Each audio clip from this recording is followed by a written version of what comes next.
Hello, everybody. I hope this wonderful video finds you well. So today we're going to talk about a particular theory slash technique that I think you guys are going to find a little bit crazy because when I first started looking into it, I thought it was a little bit crazy.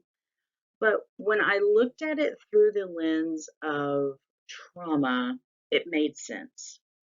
So within our world, we know that things happen and our bodies and our brains do the best that they can with what they have, right? So look at this theory from the lens of the brain's number one job is to survive. And we're not given an instruction manual on how to survive, but the brain has to do it some way. That's its number one job. All right. So hang in there with me as we go through this. All right, so we're looking at internal family systems. So internal family systems is part of the family systems, which is typically found in marriage and family counseling. So that's where we found this, where we find this at. It was created by Dr. Richard Schwartz, who is, of course, a PhD. He attended Purdue University and received his doctorate in marriage and family therapy. So it would, of course, make sense that this is where we find this theory, right? So while grounded in systems theory, Schwartz noticed his clients would come in talking about various parts within themselves. And I think as you start your counseling process, you're going to hear clients say this very thing.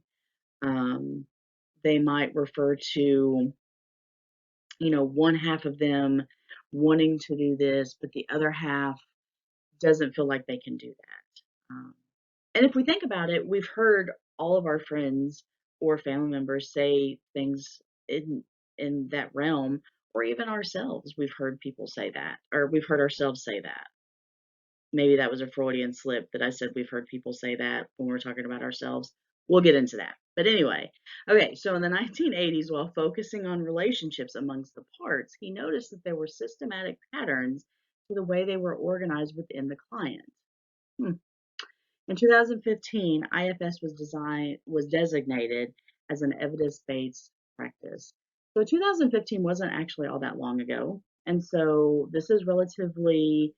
um, this is a relatively new theory slash technique that we've got going on here, which I think is pretty cool.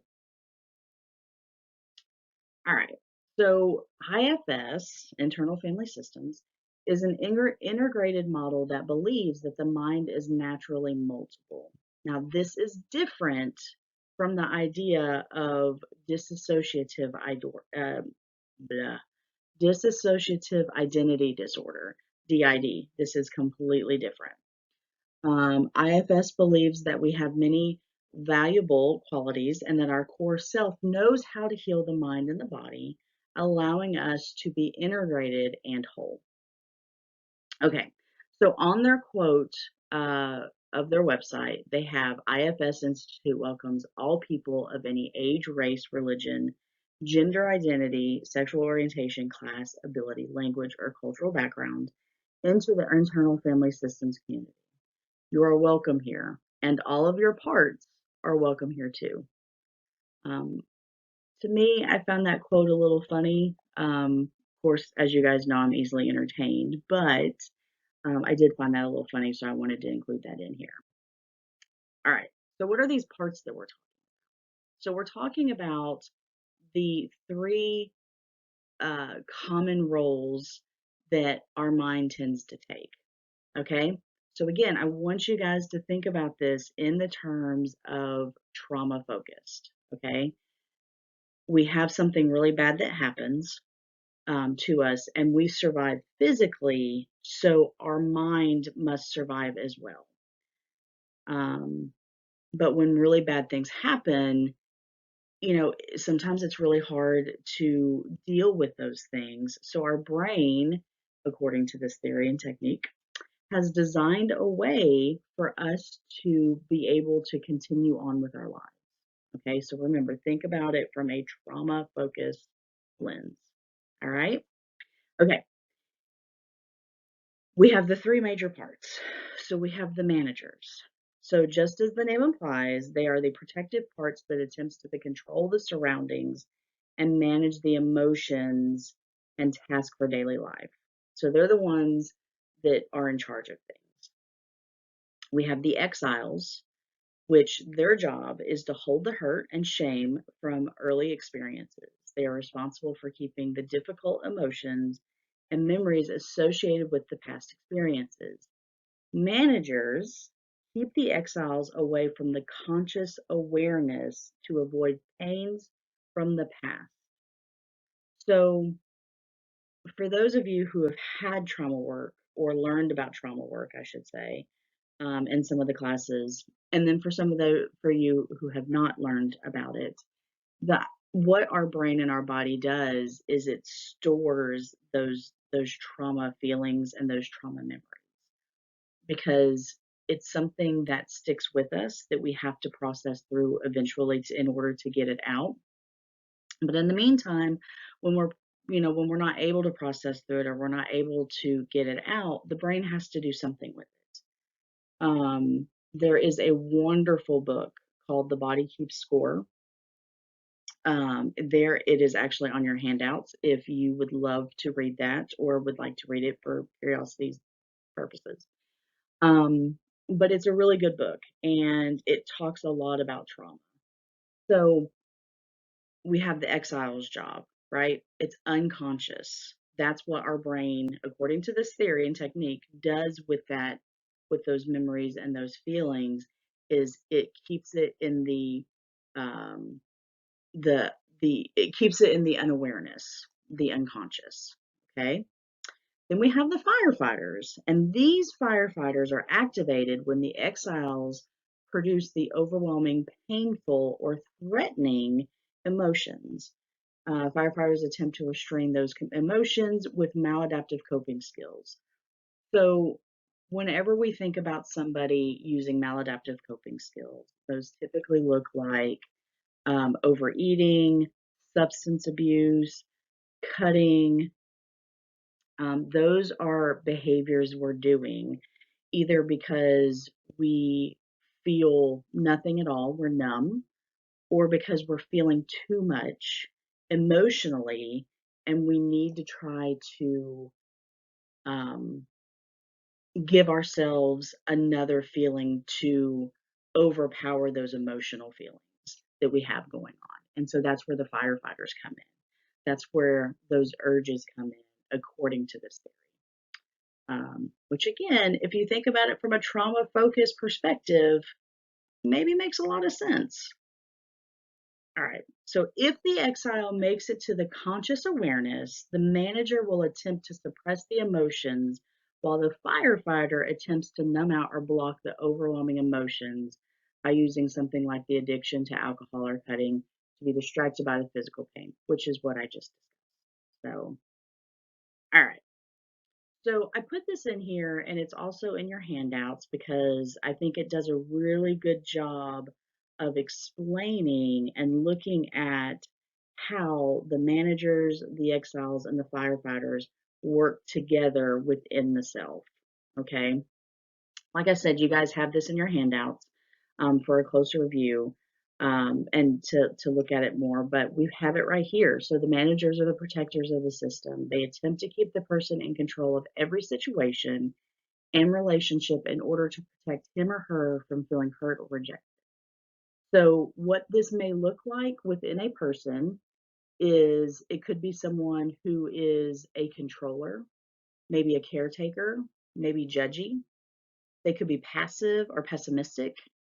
They could be a planner or they could be self-critical. So these are typically the traits that we would see in a person if their manager is the one who's in control. Okay. So if a firefighter is in control, then of course the firefighter's job is to protect the person. So this may look like addictions, sleeping, shopping, work, sex, diet, exercise, computer, video games, and more. It could look like suicidality, which we'll talk about. Could be binge eating, it could be violence, it could be disassociation, it could be distraction, it could be obsessing about something, anything that we can do to distract ourselves from what's really going on. It could come out in rage. And then, of course, the other one is the exile. So these are the ones, again, that hold the painful emotion that have been isolated from the consciousness. So this could look like dependency. This could look like shame, worthlessness, fear or terror. This could be grief or loss, come out as grief or loss. It could be loneliness, neediness, or pain. So looking at the mind, um, which part is in control? Is it the managers? Is it the firefighters? Or is it the exiles? So let's stop for a second and think about this for my clients.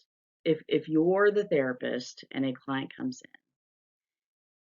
in and they tell you that they're having a lot of self-doubt, they don't feel like they can do anything, they're very critical of themselves, they typically are the caretaker, but they're also very pessimistic in the things that they do, or the way that they think about things.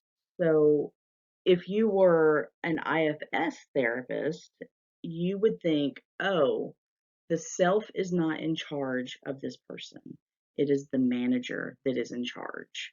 So we got to work on that.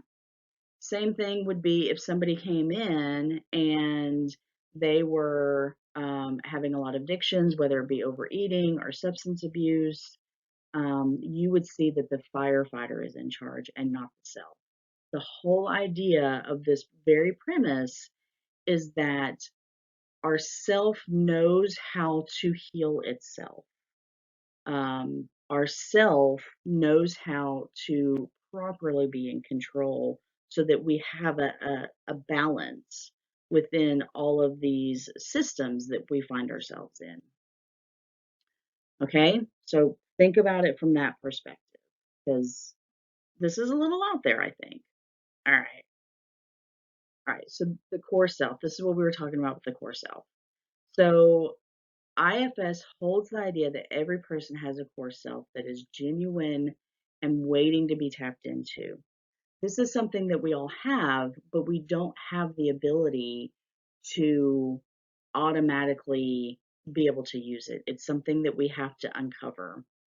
The self can help the parts to become less overwhelming and more productive and be able to coexist effectively because we have these three parts that are always there. And then in the middle is that is when you see, sorry about that noise. That is when you see the idea of the self being in the middle and those three parts around it. Okay. So it is believed that the self has many positive traits and that the existence of these traits help the therapist see how the self is present and how much of the self still needs to emerge by looking at what Schwartz has considered the 8 C's and the 5 P's. Okay? All right, so let's get into those. All right, so the idea of this is that if a person comes in, if a client comes in and their self is the one who is in control, then you're going to see the 8 C's. You don't have to see all of them, but seeing the majority of them. And the more that you see within this person, the more their self is in control. So this person is going to have confidence. They're going to be able to calm themselves. They're going to be able to express their creativity. They're going to have clarity on things. They're going to be able to work through things relatively easy. They're going to have a curiosity about things. They're going to want to be learning new things. They're going to have courage. They're going to have compassion, and they're going to be able to connect to the people in their lives and the people around them. Okay, so that if we stop and think about it, Doesn't that make sense?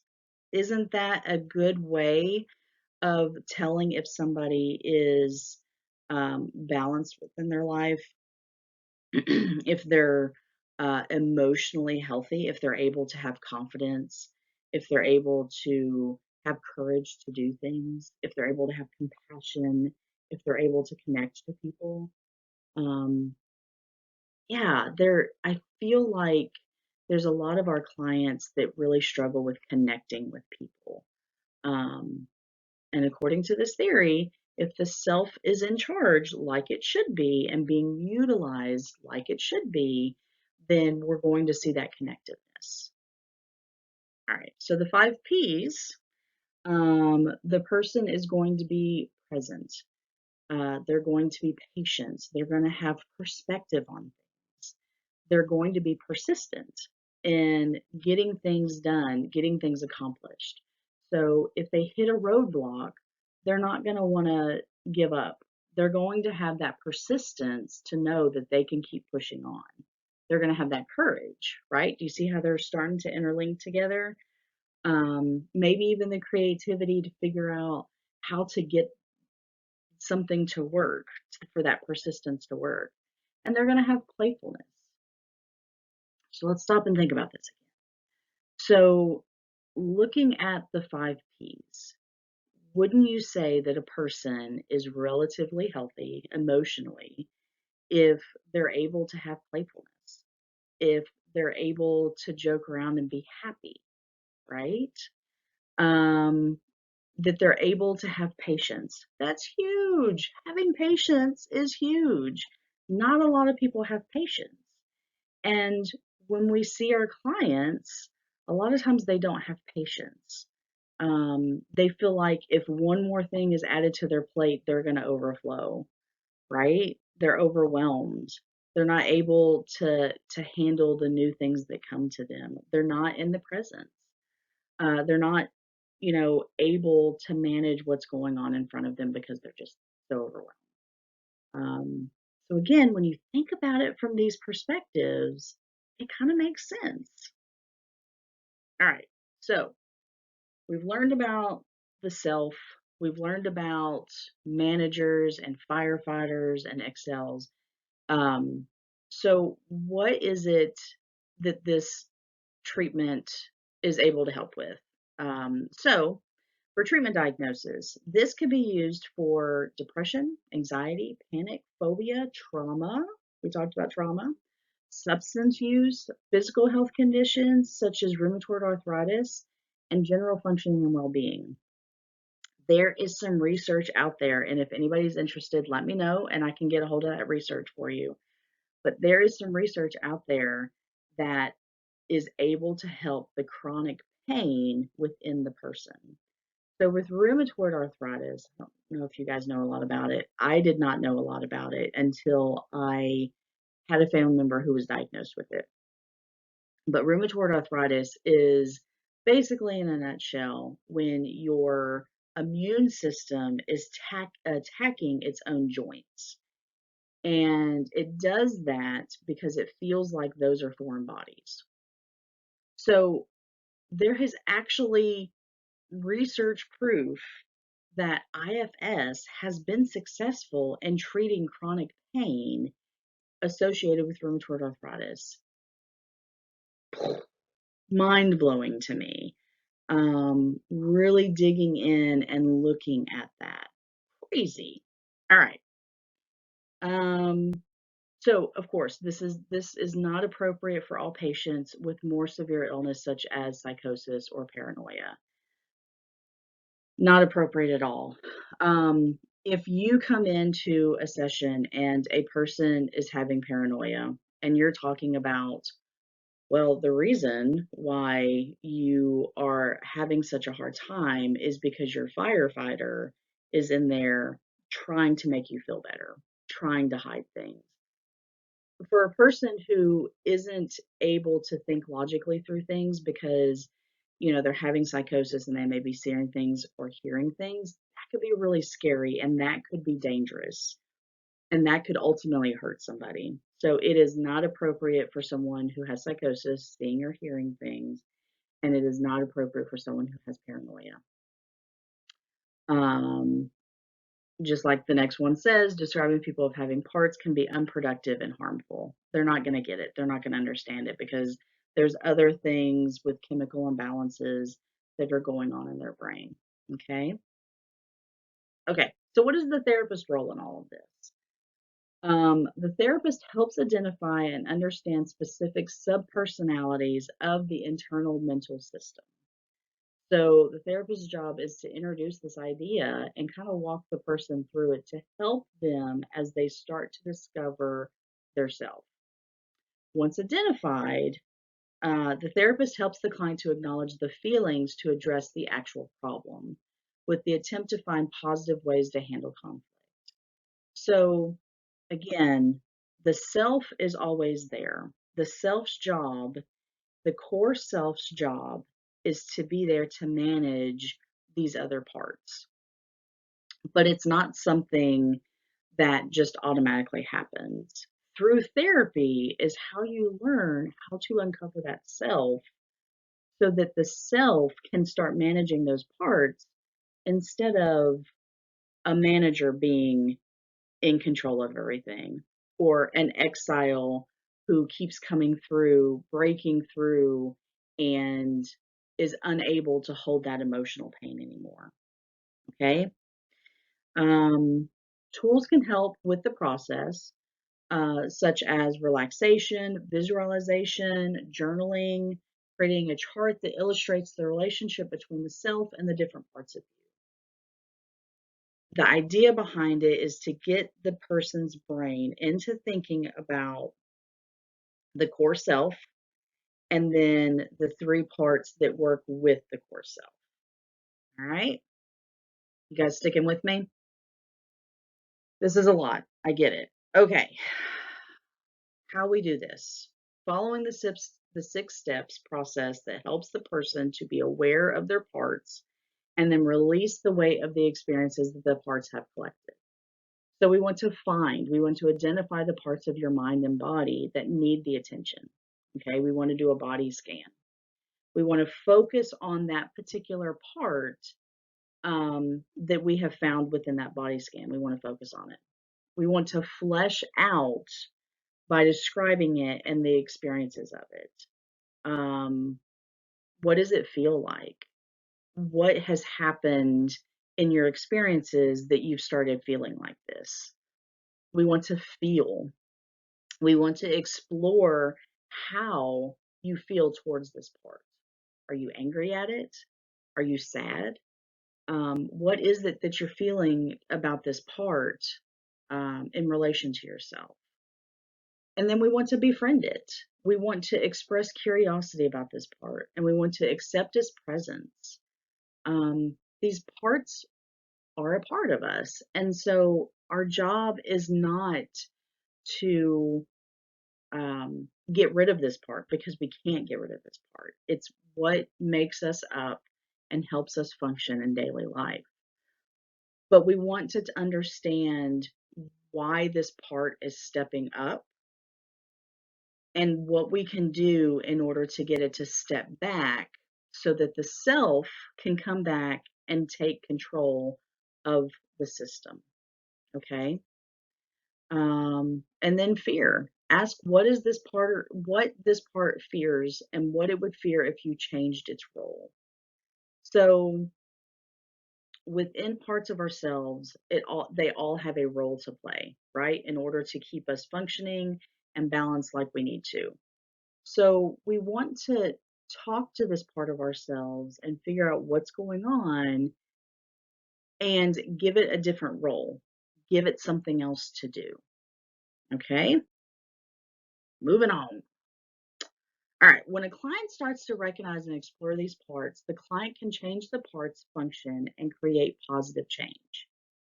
So IFS believes that the core self is the authentic self. That's what's really going on. That's the one who should be in charge. The parts of the person is healed, transformed, and better managed by the self by achieving these goals. Free parts from their extreme roles, restore trust in the self, coordinate and harmonize the self and the parts so that they can work together as a team with the self in charge. All right, so that congruency, we want to bring those, instead of those parts having their own job of what they're supposed to be doing, we want to bring them together, right? Okay, assessments. Every good theory has an assessment that goes with it. IFS also has an assessment. All right.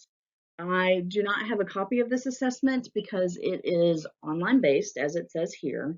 You can go to the website, which I have here, and purchase it for $9.99, $10 per use, and it is only to trained IFS clinicians.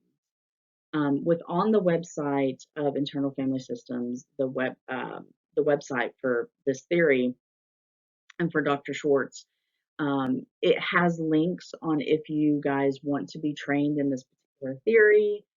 Um, from what I could tell looking into it, it looks like it's a pretty good group as far as they're always offering programs, they're always offering learning opportunities. So if this is something you guys would be interested in, definitely go over and check out their website. It's just www.ifs.com, and you can find tons of information on this theory. So within this assessment, you have 57 items, 57 items that are scaled, that are looked at. It is self-reporting by the 5 point uh, Likert Likert scale. I'm not for sure how you say that. The purpose is to answer the questions: what type of parts are dominating the internal system? How extreme are they, and how much access to self is there at the time? It's an 18 and older, it's not for children. And it can be administered with individuals and it takes about 15 minutes to do. So we are not going to go over all of these because it is a lot, but again, it is in your handout. But I do want to go over a couple, I want to go over a couple of these. So, okay. So the interpretation subscales. So addictive or impulse. This subscale reflects the parts, usually the firefighters, that use various kinds of addiction strategies, such as alcohol, drugs, sex, spending, impulse behaviors, stealing, etc., to distract or numb out the exile. Feelings of being out of control are common. So sometimes we see clients that come in with that. The pessimistic person or the anxious person, I promise you, you will see a client that has that. Of course, that is the manager part. They're always on guard.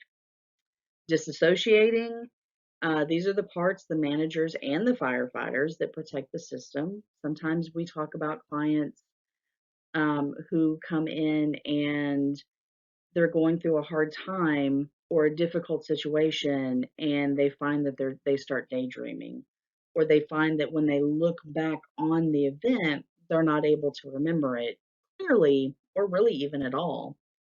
That's where your manager and your firefighter comes in to kind of take care of those overwhelming emotions. Rage, promise you, you're going to find some clients with rage. That is the manager's attempt to control others with their irritability or threats of rage, uh, trying to manage those other parts. Self-critical, promise you, you're going to have clients that do that. They beat themselves up, say that they could have done better. Yeah, that's the exiles that feel unworthy. Let's see. All right, so self-harm. So it has a little asterisk here and it says, please note, any individual with self-harm scoring over 5 should be carefully assessed for self-harming behaviors, including suicidality.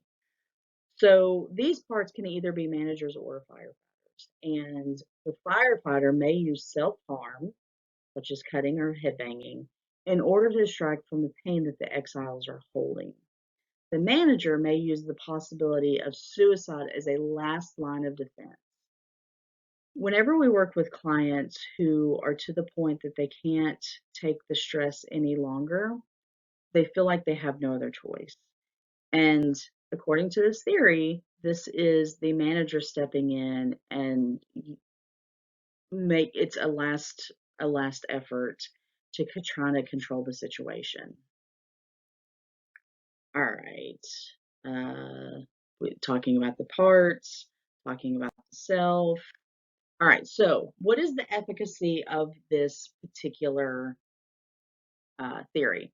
All right. So, in an uncontrolled pilot study, 16 participants, 16 sessions, 90 minutes of individual IFS. The study was conducted in a in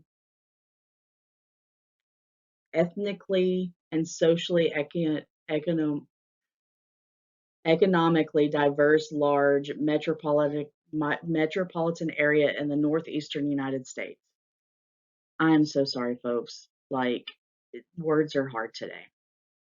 Okay, so the study inclusion criteria were exposure to 2 or more types of trauma. So the person had to have trauma.